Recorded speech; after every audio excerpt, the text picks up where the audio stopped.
sin, iniquity, trespasses. Christ addressed them all. 3 layers, 1 answer, the cross of Christ.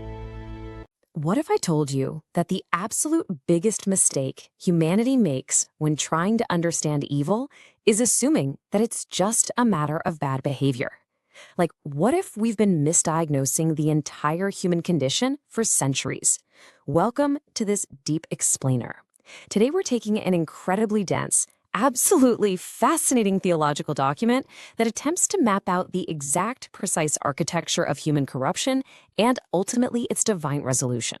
Okay, we're going to dive deep into this because this text completely refuses to let us generalize about human nature. It demands that we look closer, way closer than we usually do. So grab a cup of coffee, settle in, because we're about to reconstruct the very foundation of how we view right, wrong, and everything in between. It's honestly the most natural assumption in the world, isn't it? We see an action, we judge the action. Somebody lies, they did a bad thing. Somebody steals, they did a bad thing. We really, really want morality to be exactly like a broken arm. Think about it. You fall off your bike, your arm hurts, you go to the hospital, and the doctor points to a jagged white line on an X-ray. It's isolated, it's visible, and most importantly, it is fixable with a simple cast. We desperately want human wrongdoing to work exactly like that. We want a binary, strictly observable landscape where we can just point to the bad behavior, fix the behavior, and heal the patient. It's clean, it's manageable, and it makes us feel like we have everything under control. But here's where things get really interesting. The source text we're exploring today completely abandons that X-ray model. It totally throws it out the window. Instead, it contrasts that simplistic view with what we might call a high-definition spiritual MRI. You see, an X-ray is great for bone, but it's terrible for soft tissue. You cannot X-ray a motive. You cannot put a behavioral cast on a corrupted worldview. The text argues that treating murky, complex human motives like simple, isolated behavioral fractures might actually be the very thing that is keeping the patient sick. When we only treat what we can see on the surface, we are completely ignoring the systemic reality of what's happening underneath. We're putting a Band-Aid on a tumor. To understand this fully, here's the blueprint for our explainer today. We'll be covering 1. Misdiagnosing the soul. 2. The root disease. 3. The twisted heart. 4. The volcanic eruption. 5. The judgment plot twist. And finally, 6. The divine remedy. Starting with section 1. Misdiagnosing the soul. The absolute core premise here is that human corruption is not just a blob of bad choices. The document claims, rather boldly, that society spends all its time, all its energy, and all its resources treating the symptoms of our condition while remaining dangerously, almost willfully blind to the actual disease. Let's use a medical analogy to really nail this down. Think about treating tuberculosis. If you have tuberculosis, you are going to have a terrible, violent, hacking cough. Now, that cough is visible, it's loud, and it's highly disruptive. But the cough isn't the actual problem, is it? The microscopic bacteria that is silently and aggressively destroying your lung tissue, that is the actual problem. If you give a tuberculosis patient a cough drop, well, you suppress the behavior for a few hours. They look better on the outside, they sound better, they can sit quietly in a room. But make no mistake, they are still dying of the underlying disease. The text argues that using simple moral education or behavior modification or societal rules to treat human evil is exactly like giving a cherry cough drop to a tuberculosis patient. It just makes us feel better while the disease rages on. Moving on to section 2, the root disease. So what is this disease? This is the first layer of the architecture we're building, what the text specifically calls capital S, sin. Notice the capital letter there. It presents sin not as an accumulated habit and not as a surface-level failure, but as an inherited constitutional, biological, and spiritual condition. We are talking about a comprehensive systemic infection. The author demands that we pay incredibly close attention to Romans chapter 5 in the biblical text, which states that sin entered the world through one man, Adam, and death passed upon all men. So the absolutely crucial point to grasp here is the massive difference between imitation and transmission. Think about it. If the problem is imitation, it means you learn to be a sinner by watching other people, right? You're born a blank slate, you pick up bad habits from your environment, your parents, your culture, but the text explicitly uses the language of transmission. You don't learn this, you inherit it. It is woven into human DNA like a genetic disease, literally present before a person ever takes their very first breath. This brings us to a massive, mind-bending concept known as federal headship. Now, the modern, highly individualistic mind views humanity like a jar of marbles. If you drop one marble, the other marbles in the jar are perfectly fine. They are completely unaffected. But the ancient worldview presented in this text views humanity entirely differently. It views humanity not as a jar of disconnected marbles, but as a single, massive, interconnected tree. In this model, Adam isn't just a leaf that withered and fell off, he is the root system itself. And the logic is terrifyingly simple. Whatever infects the root system biologically and inevitably transmits to every single branch and every single leaf.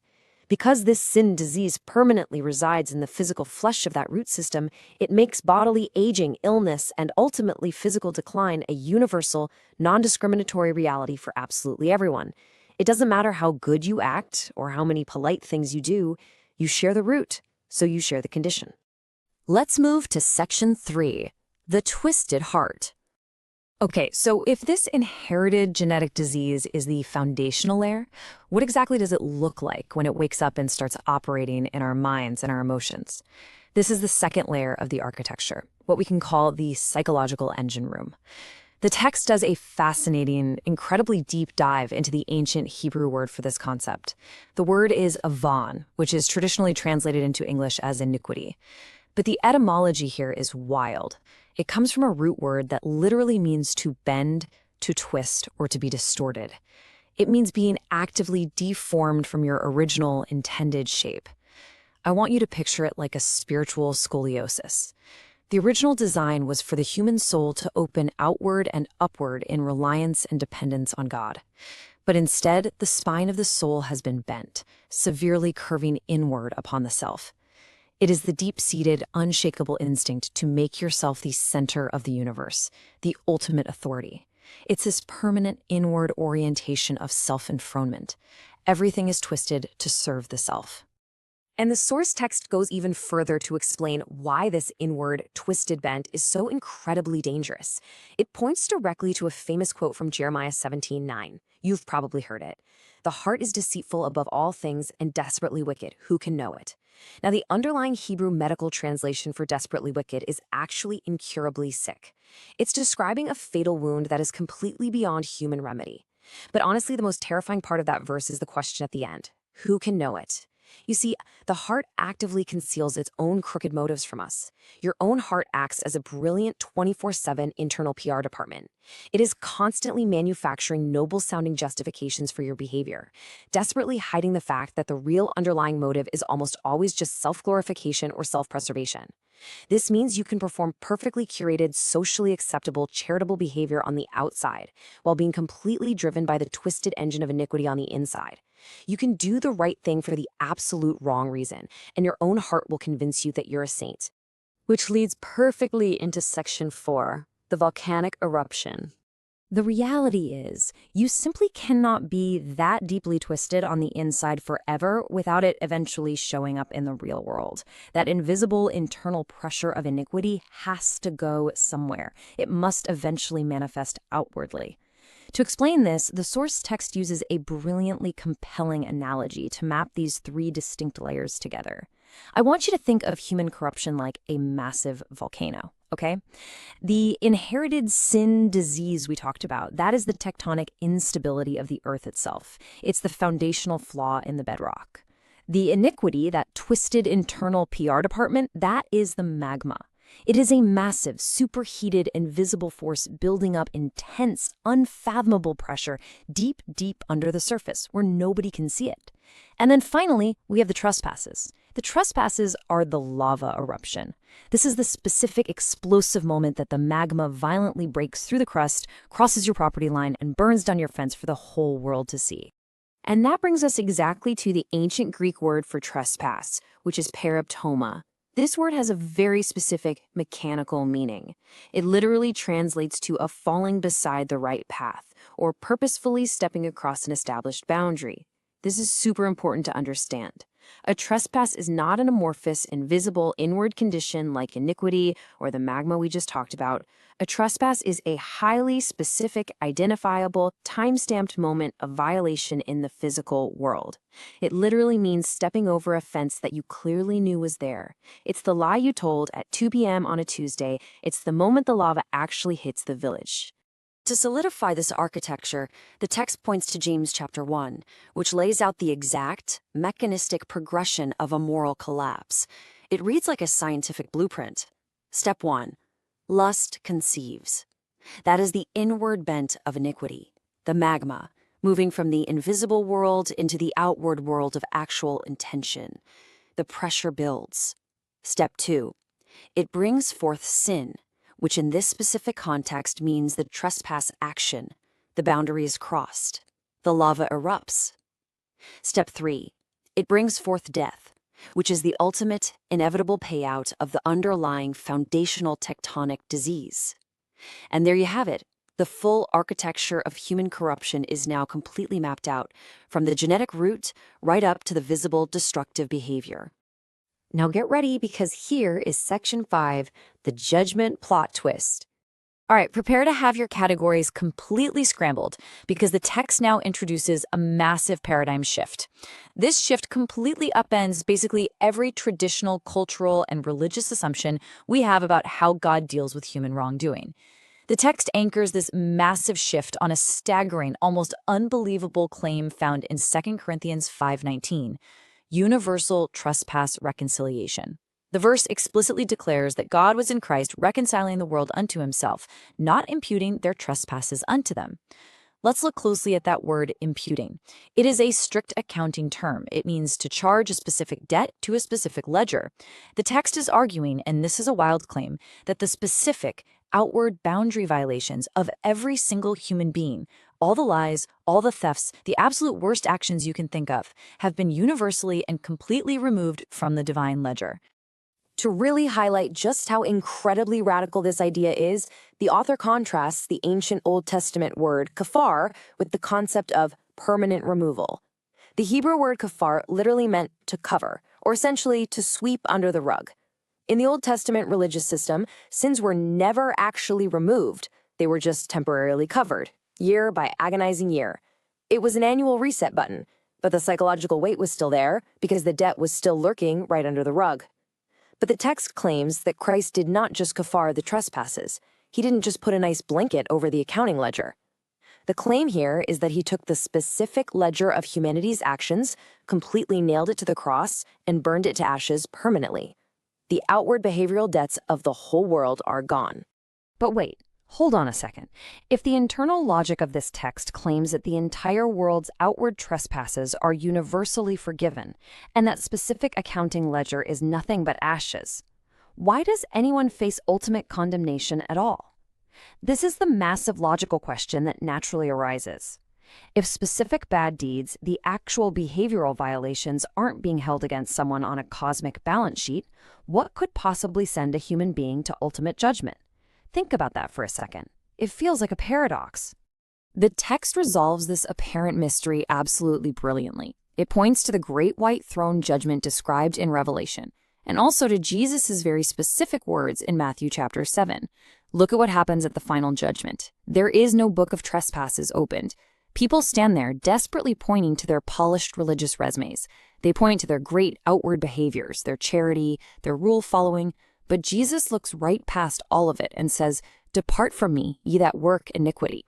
Notice that word, iniquity. He bypasses the outward behavioral resume entirely and zeroes right in on that middle layer of our cake, the magma. People are condemned ultimately not because of a retroactive accounting of specific bad deeds, but because they bring an unpurged, twisted, profoundly self-obsessed heart of iniquity straight into the unfiltered presence of God. They spent their whole lives curing the symptoms with politeness and self-righteousness, but in the end, they died of the underlying disease. And that brings us to our final section, Section 6, the three-part divine remedy. So how on earth does a person actually escape this architecture of corruption? The text demonstrates how the divine cure perfectly mirrors and systematically dismantles the exact three-layer architecture we just spent all this time building. It is the ultimate elegant three-in-one solution. First, the foundational disease is dethroned, as outlined in Romans 6. While the disease absolutely remains present in the physical flesh until the final resurrection, its sovereign dictatorial authority over the person is permanently broken. It's a deposed dictator. Second, the heart is entirely replaced. Referencing Ezekiel 36, the twisted, inward curving engine of iniquity is removed and replaced by the Holy Spirit.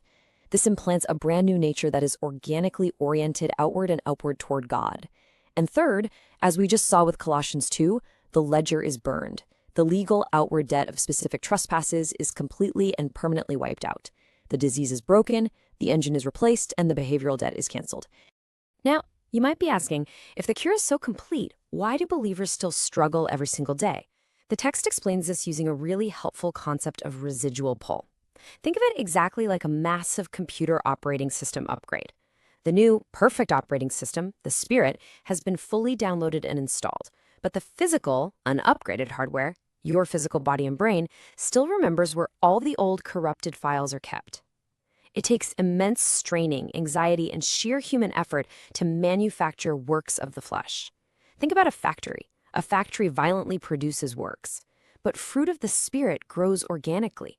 An apple tree doesn't strain and sweat and stress out to make an apple. It simply yields to the natural life principle operating inside it. The ongoing daily battle, then, is simply choosing to yield to that new, organic, perfectly functioning OS instead of constantly trying to double-click the old, corrupted files hiding in the flesh.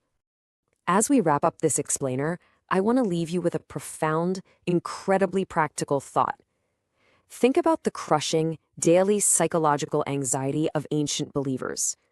Their sins were just temporarily swept under the rug, year by year. They never, ever knew if they were truly secure, because the ledger was always waiting for them. Contrast that heavy, exhausting burden with the radical psychological freedom of the permanent cure described in this source text.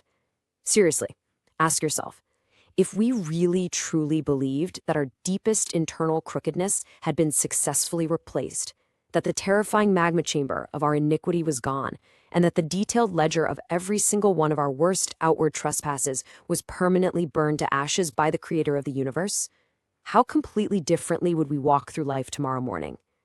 The freedom would be staggering.